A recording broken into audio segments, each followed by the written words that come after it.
सत्यनारायण भगवान भगवान विष्णु का ही एक दिव्य और कल्याणकारी स्वरूप हैं। सत्य का अर्थ है सत्य, धर्म और न्याय, और नारायण का अर्थ है सृष्टि का पालन करने वाला।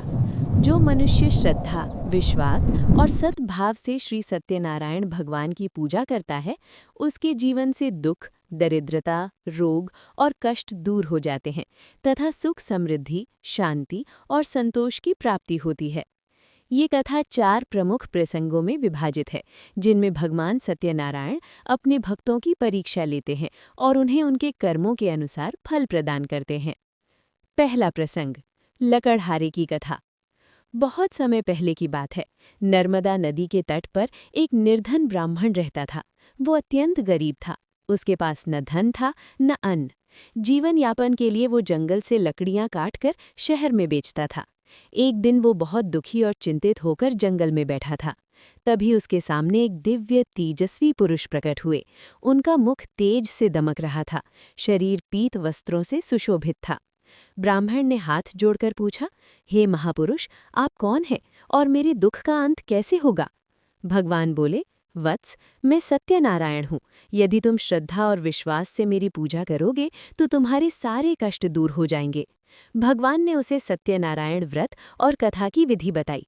ब्राह्मण ने उसी दिन पूरी श्रद्धा से पूजा की। पूजा के बाद जब वो लकड़ियां बेचने गया तो उसे पहले से कई गुना अधिक धन प्राप्त हुआ। धीरे धीरे वो ब्राह्मण धनवान, सुखी और संतुष्ट हो गया। उसने जीवन भर सत्य, धर्म और भगवान की भक्ति का मार्ग नहीं छोड़ा। शिक्षा: सच्चे मन से की गई भक्ति कभी व्यर्थ नहीं जाती। दूसरा प्रसंग, साधु और उसके दामाद की कथा। एक नगर में एक बहुत बड़ा व्यापारी रहता था जिसका नाम साधु था। उसके पास अपार धन संपत्ति थी, लेकिन कोई संतान नहीं थी। उसने भगवान सत्यनारायण की पूजा की और व्रत किया। भगवान की कृपा से उसे एक सुंदर कन्या प्राप्त हुई। समय बीतने पर साधु ने अपनी पुत्री का विवाह एक योग्य युवक से कर दिया।